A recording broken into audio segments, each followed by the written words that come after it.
On this final episode of the Infowars News Blitz, Jesse Ventura meets Vladimir Putin. Students sign a petition banning the racist song White Christmas. And China introduced credit score for obedient citizens. That and a lot more, so stay tuned.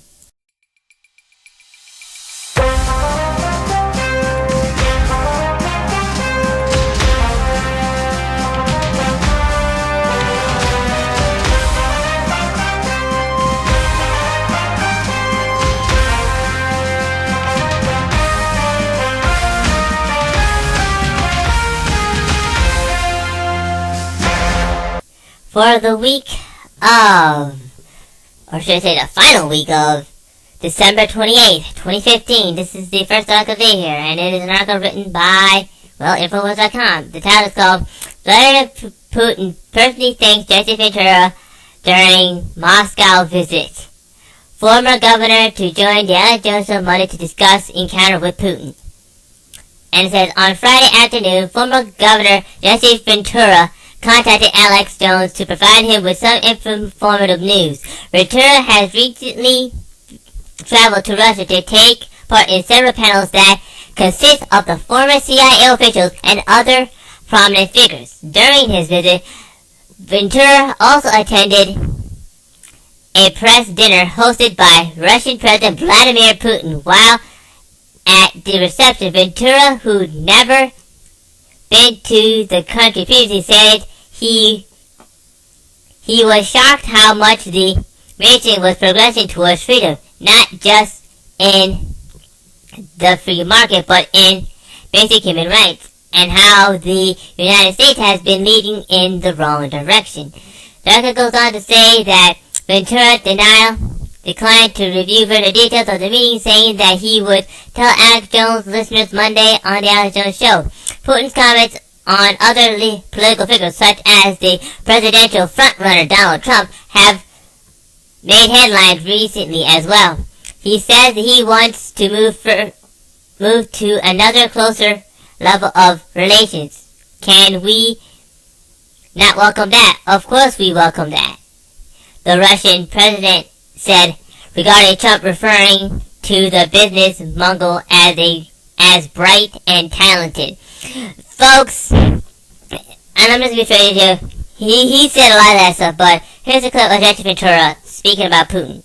I mean, here I am, a Vietnam veteran. I've lived through the entire Cold War.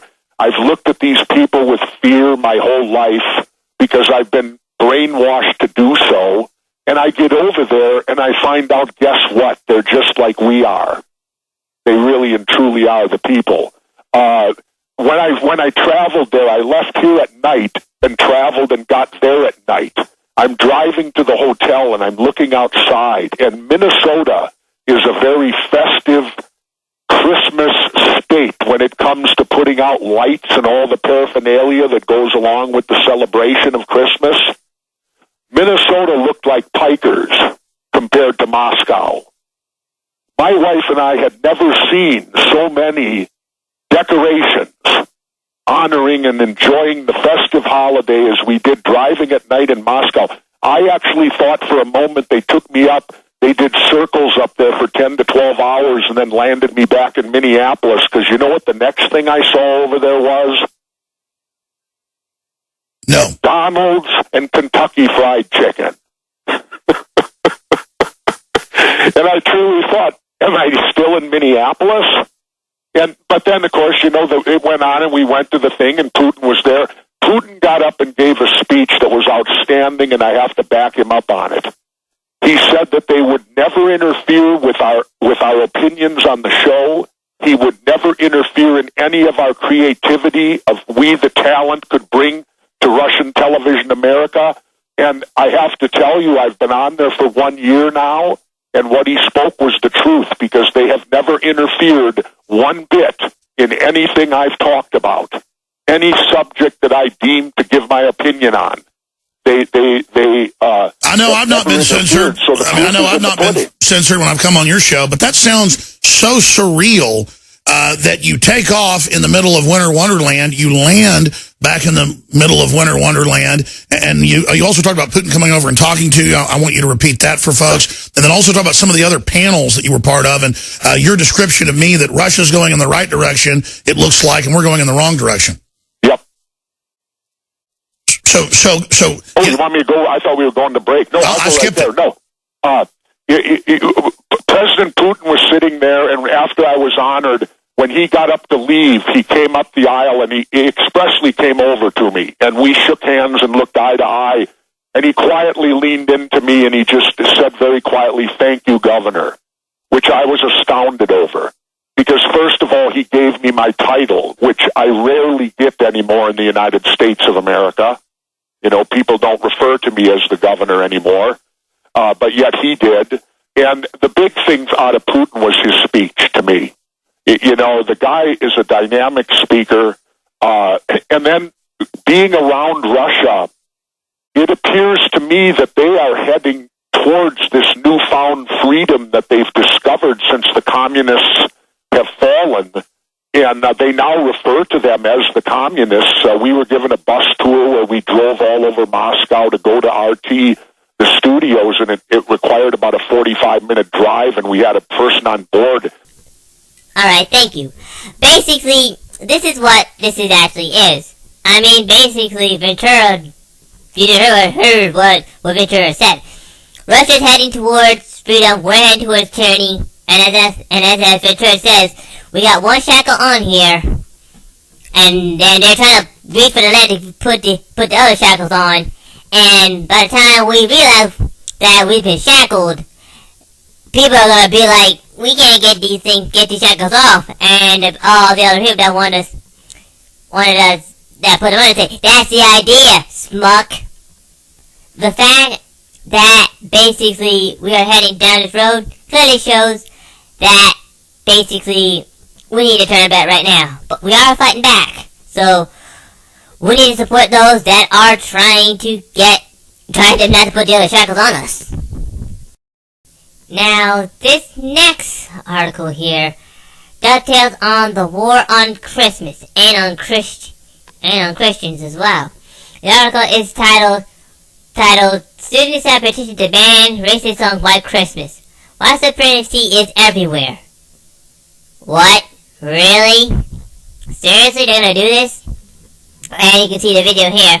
American colleges have signed a petition to ban the racist song White Christmas from playing on radio stations, calling the song an offense to all colored people, in its insistence on white being associated with a good and beautiful. Thankfully, the petition was a complete farce by MRC-TV reporter Don Joseph. In a post Monday, the guy name was Dan Joseph, is pitching several colleges students on a petition to effectively ban Bing Crosby's classic song White Christmas from playing on the radio. Joseph rules the unsuspicious students with various political correctness troops like White Christmas prohibits the idea of white supremacy in it is after good, while shouting catchphrases like white supremacy is everywhere, even into your holiday songs. Some students didn't take the bait, laughing at the petition as ridiculous. Others, such as the black girl jumping at the first iteration of these phrases, white supremacy in the holiday season. The buzzwords and catchphrases worked because Joseph managed to get a total of 18 signatures in 1 hour, with students of all races lining up to stick it to the white man. I mean, folks, this is just complete utter mental illness here too, and you can see the video here as well. But White Christmas isn't about racist supremacy, as these moron a-holes don't think. It's about snow. That's all it is. I'm wishing for a white Christmas. I'm wishing for a snowy Christmas. I mean, really. Y'all I mean, I don't even need to go into any more details, but you've seen my other videos already, right? Good. You just showed how the colleges are dumbing down everybody, and all they know is how to basically change fandoms of racism, when the fact is there are a bunch of sick people who are being, well, politically, you know, basically trying to basically destroy our sovereignty and make us into their slaves. They're the real racists. Not these phantoms of white Christmases or whatever. Basically, excuse me. Alright, onward to the next video, or I should say article here, which is actually the last article of 2015. The article is titled, Coming to America. Coming to America, Chinese introduces credit scores for obedient citizens. Isolation for people who express controversial opinions or dissent. It was written by Paul Joseph Watson. Sorry about that. China's largest social networks have partnered with the country's communist government to create a credit score system that will measure how obedient its citizens are. A chilling process that could one day arrive in America if the social justice warriors get their way, because they're basically testing it over there. That's what the globalists are doing. Entitled the Sesame Credit, the program aims to docile, compliant citizenry who fashionably and morally responsible by employing a game-like format to create self-imposed social group control. In other words, China's gamified peer pressure to control its citizenry, and though the scheme hasn't been fully implemented yet, it's already working insanely well, writes Citadel Hedge. And basically it talks about how it was created by Alibaba and Tencent, the two companies that are working with this thing here, and also Wabu. But anyway, among these things that are hurting the citizens' good are posting political opinions that was without prior permission, or posting information that the regime does not like, such as, well, basically Tiananmen Square and the stock market crash. The Shanghai stock market collapse. It will not also hurt you, but it will also hurt your friends as well. In other words, the people will face the threat of only becoming a target by the surveillance state, but also losing their friends if they express political views and frowned upon by the state. This idea was ripped straight from the script of The Prisoner, a 1960s TV show in which authorities in control of the village attempted to break Number 6 and strip him of his individuality. And basically, folks, here are the clips I was talking about. One from David Knight, one from Alex Jones. Let me go ahead and get into the situation with China since I mentioned it. Got a bunch of articles here. Oh, China's social credit, Beijing sets up huge system. That's because England's coming in where they arrest you for your speech, even if it's nonviolent. It says most countries, the existence of a credit system isn't controversial. Oh, see, it's not controversial. Past financial information is used to predict whether individuals will pay their mortgages or credit card bill in the future. But China is taking the whole concept a few steps further. Oh, see, they just roll it out like it's no big deal. Then we actually have the proposal. The Chinese government is building an omnipotent, oh, that's not dangerous, social credit system that is meant to rate each citizen's trustworthiness. And, of course, who enters the data? You always hear from these UN-supported, New York Times-supported zeitgeist folks and their dumbed-down followers, on average, who just want to hear some easy fix. Hey, we got spaceships, big plastic cities. It'll be heaven. You don't have to work. A big computer will decide what job you get and what you do. Oh, great, it's impartial. Oh, really? Like the Nazi IBM machines were impartial? What are you talking about? They're programmed for what they want to happen out of it.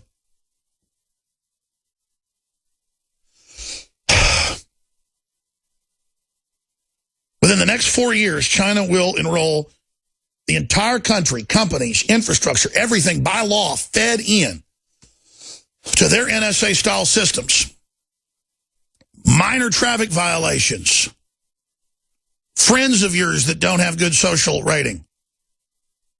What you've said about the government, everything will be fed into it. And the BBC reports it like it's a good thing. Now, what's that tell you? See, That's even more of the story, isn't it? Let's continue to Anti-Media's breakdown that actually quotes from the Chinese government announcement. China. As if further proof were needed of Orwell's dystopia is now upon us, China has now gamified obedience to the state. Though that is every bit as creepy, terrifying as it sounds, citizens may still choose whether or not they wish to opt in, which gives you basically a horrible score. That is, until the program becomes compulsory. Going under the innocuous name of Sesame Credit, China has created a score for how good a citizen you are, explains Extra Credit's video about the program. The owners of China's largest social networks have partnered with the government to create something akin to the U.S. credit score, but instead of measuring how regularly you pay your bills, it measures how obediently you follow the party line. And then it goes over all of it. And here's the rest of the story. This is being set up here. China's working with Microsoft and others to beta test everything there where they have no laws protecting people, to then roll it out completely here.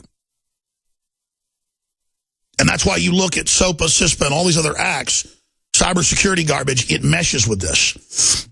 And a lot of folks will say, well, I better go along with the system. I'd go along with helping the farmers market, and I'd go along with giving local police officers videos and books and material to wake them up. I'd go along with running for city council and state house. I'd work with your state. But the federal government's been seized. Just like Vichy France. And you go along with this, you are a collaborator. Now, that doesn't mean everybody's perfect and that you're not going to buy some corporate stuff or go along with some stuff at times. Everybody does what you have to, but just be conscious of it and realize that this isn't a game. And they're going to use this in cultural shunning where people won't associate because, oh my gosh, my digital score will be lowered, then I can't get loans, I can't get online, I can't get jobs. That creates electronic systems that will manifest true ghettos or virtual concentration camps is what this is for your political and spiritual beliefs. Mark of the beast. Okay, thank you. I'm not going to get but this is very dangerous, and this is serious. They are coming, people. What more do you need to know? Huh? They're not sitting there. They're moving right now. And in 2016, I fear that they may just do it. I mean, basically, the article, I didn't read all of it, but basically, from what I've heard, there's an opt-out page where you can opt out of it, but very soon that's going to be gone as well. These social justice warriors are really going to be probably wetting their pants and licking their chops. And I mean, basically, and people's lives are going to get ruined for it.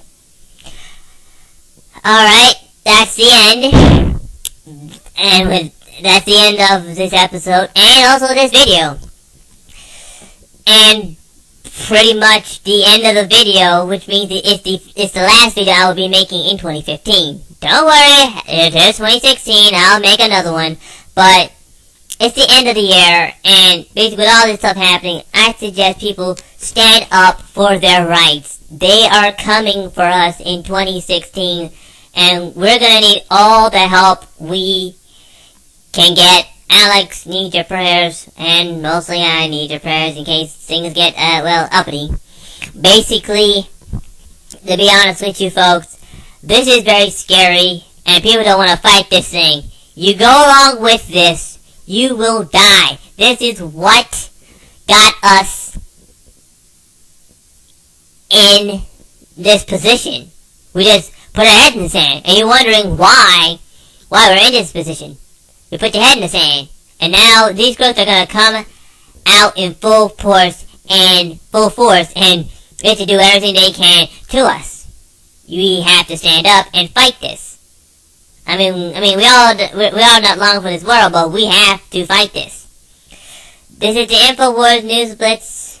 I'm Info Gundam. Rap of Fin Region number 3. Please like, subscribe, and donate, and I'll see you on the other side. Bye-bye.